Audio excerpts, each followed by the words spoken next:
Hi, I'm Dave and I'm here to talk to you about crawling and indexing for JavaScript heavy sites. Before I start, what do I mean by JavaScript heavy sites? I mean sites that use a lot of JavaScript to create their content. So, a story. In the beginning, there was the web. It served flat documents and the SEO said, it is good. But then we wanted to do stuff. We wanted to buy things, blog, chat on forums. So dynamic server-side scripting was born. And SEO went, yeah, cool. And so then we wanted to interact. Right in the browser, we wanted to break away from flat documents. And JavaScript was born. And the SEO said, ah! Which is kind of understandable. Search engines took a while to catch up and struggled a little. But the universe is different now, at least for some search engines. So what happened? Well, Evergreen came to the rescue. Another tree.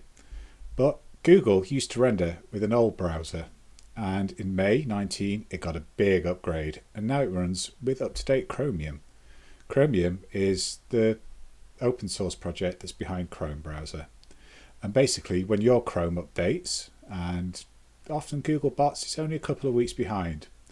So this means that it now executes modern JavaScript, and that means all the new good things, all the enhancements and new APIs and the things that help you deliver an excellent experience to your user.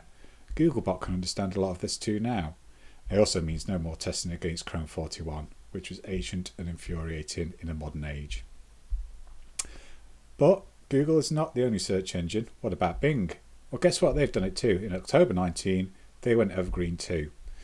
They use their Edge browser, and that too is based on Chromium. So if it works just like your browser, yeah? Well, nearly, but not quite. The goals are different. You visit a page or a site and you interact with it, you concentrate on that, maybe flick around a few pages of different things. But search engines, they want to gather billions of pages. How do they do that?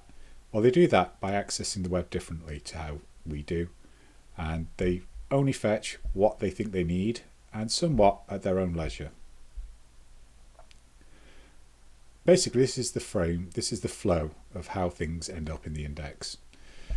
Googlebot, for example, here, it finds a URL and it adds it to a call queue. When it's got time, when it gets to it, it'll send out the crawler.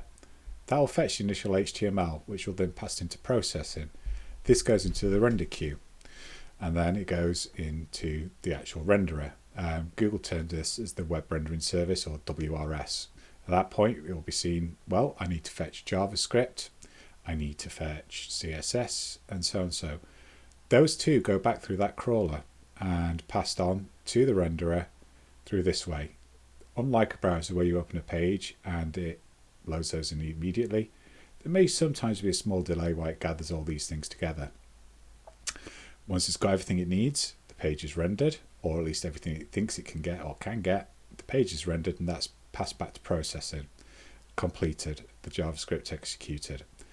And then you can extract what it needs, the information, tag it, ready for indexing and for their ultimately ranking, and find URLs that weren't in the initial HTML. It can pass them back to the crawl queue, and you can see things like structured data, meta tags, etc. So a little bit of some myths about the render queue have grown up since this thing became known. People worried that it'd be months, weeks, and days, but it's not days, it's normally minutes at the most.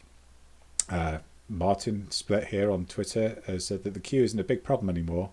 The median queue is 5 seconds. So that's practically unnoticeable in terms of indexing. You wouldn't be able to control anything around that. You wouldn't expect to see anything in 5 seconds. And also another thing as well, it's not just JavaScript frameworks and client-side rendered sites that go through the web rendering service. Pretty much every page does. To work out whether a page needs rendering in the content is probably pretty much as resource intensive as to just do it. Browsers are designed to do that. So pretty much everything gets pushed through there. And even if your page isn't and content isn't built up with JavaScript, Googlebot still needs to understand the layout somewhat in terms of making sure whether it's mobile friendly, things like that. And to do that, it kind of needs to render the page to see where stuff fits together and to see where what might be the important content areas on the site, on the page. There are some ground rules though, as rosy all this is. Page needs a proper URL, so hash fragments don't work anymore. In terms of URLs, well, not they ever really did. There were some strange workarounds with hash bangs. And sometimes with JavaScript websites, you'll get a thing where you'll see a site that updates when you click something, but the URL doesn't change. This isn't very good for Googlebot. Matter of fact, it's no good at all because it doesn't click things like that. It doesn't press buttons. It doesn't interact in that way. So we'd never see that content. And if that's important for your ranking, that's a miss. Googlebot needs an ahref to get around. So if it sees those, it can go and visit that URL later, not necessarily in the same visit. It doesn't click around. It doesn't follow a train of thought and a path through the site the same as a user might. It gathers information. It comes back later. So you need those proper links. If a page returns something that's not a 200 status, like a 404 or a 500, or a page has a no index in the initial HTML, it'll also not even try going through the window queue then, because there's no point. It's not going to end up in the index. Why waste those resources? And JavaScript, API resources, things like that cannot be blocked by robots text if you want them to work. That includes CSS as well, but particularly important for JavaScript and API requests. If these are needed to create your content, but you've blocked Googlebot from going and fetching those, then it's not going to, your page is going to break. You're not going to see that content. You're going to have indexing problems. So those sound bad, but not too bad. So what's all the fuss about? Well, a lot of it's about nothing. It's got a bad rep with JS, JavaScript and content sites, but they're not necessarily that bad, but there are some potential lumps in the custard. There's some things to look out for. Some modern features that websites use, things like service workers, not necessarily a problem for Google, but it's going to deny it. It's just not going to use it at all. Same with location. It's trying to serve to the world. It doesn't really need to know that what's special about visiting your website in Mountain View, California. And notifications, it doesn't come back. It doesn't remember you.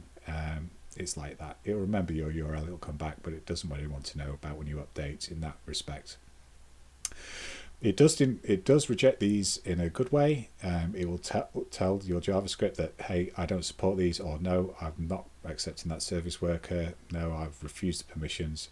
But you do need to make sure that your site can work with that. If you're relying on those features to work before you create content, then you could have bad times. What about WebSockets? Well, they're great for two-way communication, but they shouldn't provide initial content. Googlebot will tell you it supports them, but then it fails them in kind of an odd way. It's basically like the network connection doesn't work to it, so that fails. So if you're relying on that before you to show content or to create your content, that's not going to work. Web workers, a method you can pass off heavy processing, so you have a large amount of data to crunch. You want to do that client side. You can use a web worker to stick it off the main thread to leave the browser busy showing people the website while this processes. Googlebot kind of works with this. It's a good user performance enhancement, but there can be some predictable behavior with Googlebot, especially if your web worker then goes on to perform other fetches in the background. Sometimes Googlebot struggles with that. So just be aware what you do with the web workers. So what are the solution to all these little foibles? Well, it's to fail gracefully. It's to make sure that the important content and a decent experience loads anyway, without any of these enhancements that you could potentially offer your users. This is a good thing as well, because some of those users will refuse these, and some of these users can't use these. So it's a win-win for both Googlebot and your users.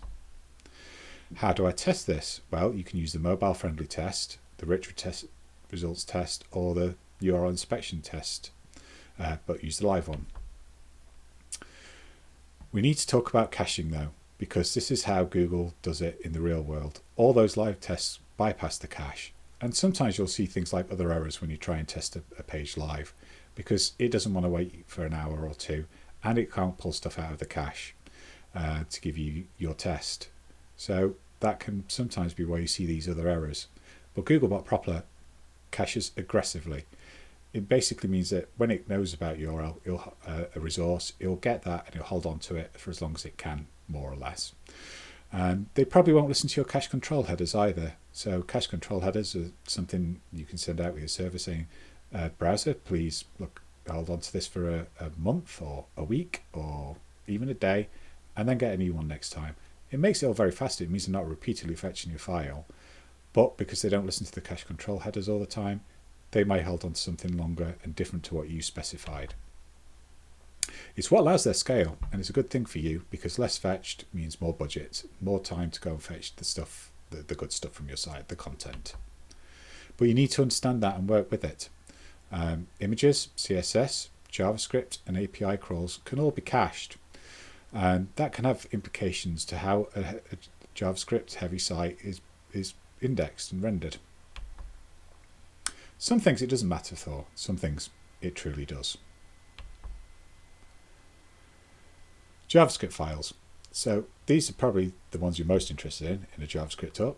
So your site, say you've got a site and it needs app.js to build. So that's got the functions that maybe fetches an API, it puts them into the DOM, and you update your app. So I'll just publish my new app.js. So Googlebot comes along to your URL and it tries this new page, but it tries it with the old app.js. And because the two don't match, there might well be an error. It might mean that the page doesn't load at all, or it loads something wrong. This is not good times. So what do we do? Because Google are caching this URL, they're holding on to it, they're not listening to our cache headers. Well, they will do some cache busting. And basically all you need to do is fingerprint your files. So instead of just calling it app.js, call it app and then a hash of some numbers, or it can be anything. It can be a timestamp. It can be whatever you like, as long as it changes. Because next time you update it, that string will change. Basically what that then means is when Google comes a call in and it sees your initial HTML, it'll see a different file name in there. So it knows it needs to go and fetch it. And likewise, that file may call a different file. And if they're all fingerprinted, it knows which version it needs to get. It knows it needs to get something fresh. Many frameworks and bundlers can do this for you. Most of the major frameworks, the Angular, Vue, React, they all got builders, and in the build steps you can normally configure hashing and fingerprinting for doing cache busting. What about CSS? Well, that's less critical in some ways because it's not your actual textual content that Google relies on heavily, but it can still cause mobile usability issues because back to going through the WRS to see a layout, if your CSS is an old version and it doesn't match what you've got on your HTML, or the HTML that's been rendered by JavaScript even, then you can have a poor layout and things might not be mobile friendly anymore.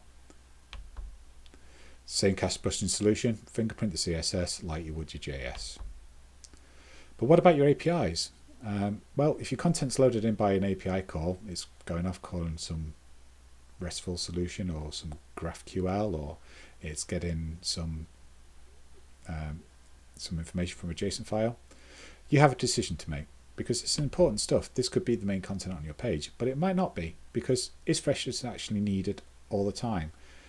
Take this case, some related products, when you're looking at a product on the site, just zoomed in here. That might update, that might change every time you come. It might be random. It might not matter if they got last week's or last month's, because they'd be roughly the same, or it's much for muchness. So if it's like that, it might not matter. So maybe you could just let that cache and save those resources to allow Google to get on with crawling other stuff on your site. But what about if it does matter? What about if it's your latest news or some updates or some essential fresh content? Well, then you can timestamp the call. It's a similar process to fingerprinting it.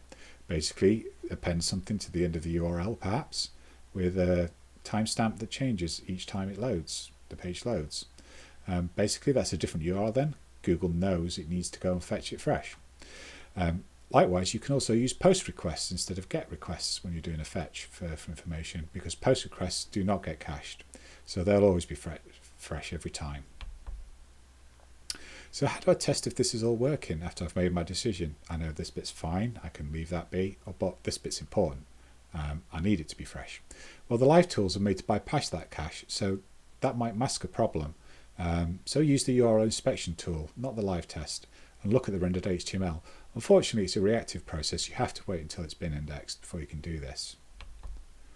So in your search console, if you go open it up and put in the URL and then click on view crawl page, you'll be presented with the HTML that Google rendered. That this is what came out of the web rendering service. So within that, you can check, is that content up to date and is it even there? And if it's not there, then you need to have a look through and see why it might not be there. Make sure you're not blocking anything. Make sure Googlebot can render these things. And the second step is, does the content look up to date as the last crawl date? So you'll see in the main panel of the URL inspector, you can check when this page was fetched and if it's roughly about right. Well, there can be some difference because Googlebot does crawl things piecemeal sometimes. There can be a delay, there could be an hour or two, even sometimes in busy times, while all resources are fetched. But generally it should be there or thereabouts. And just check that the content matches up with the last crawl date.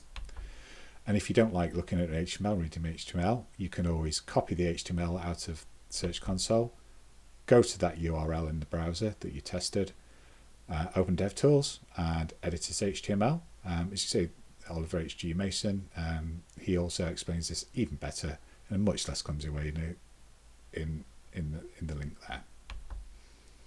there. After you've gone to URL, you can paste that code in the box, then press enter, and you should see the page pretty much as Google rendered it. It's not always accurate 100%. There are reasons why things can change. If things are calling other APIs, things might change, but it might just help you see it a bit more visually. The other thing you can do as well is you can see the effects of it in your log files. So here's mine, and as it's showing just a few files. Mine's quite a small site, and here, but I've not made any changes for a few days, and that basically meant that Google was hitting the mostly pages, and then the other things it regularly gets, like robots text and the ads text thing, and it's concentrating on the things it needs to see, and it's looking at the content that rather than repeatedly downloading the same JavaScript file or the CSS file. It just doesn't need to because it's not changed. So what I did is I pushed a change. I've changed a few things on the site, I rebuilt it, I changed the fingerprinting. As you can see here, all the resources fetched. Google saw those changes, it saw that it needed to get something fresh, and it went and fetched them. So monitoring your log files can make sure that calls and files are being fetched, and that when you make changes, you should see this ripple effect, you should see them grab, and then you should see it settle down again. So, some final thoughts. The dev team knows and cares about users. They might not know about Googlebot. It's your place to help them out there and explain to them. Be the friendly guide, don't be their nemesis, but explain to them that Googlebot is a user, but it's a special user, and that their caching processes that they have for the browsers and for normal visitors may need to be augmented and changed a little to satisfy Googlebot as well. And another thing is, I am not a JavaScript salesman, despite me giving a JavaScript sales talk. Sometimes JavaScript isn't the best way to create content on a page, particularly if it's a pure HTML solution, as in terms of what's sent through, and that can be better, and you can add for it. There's even Halfway House. Many frameworks allow you to do server-side rendering and server-side rendering with hydration, which basically means you get all the benefits of client-side, but the initial HTML is coming through. So if any of the steps that we talked about fail, then at least the content's there. It's more robust. But the old ways are still valid. There's nothing wrong with a HTML page that comes out from either something like WordPress or even just a static page. They're fine. But the web is growing, and while those are fine and do the job in many cases, JavaScript hasn't killed that document web, it's added to it. There are new experiences and there are new kinds of sites, and as SEOs we might be called on to support that.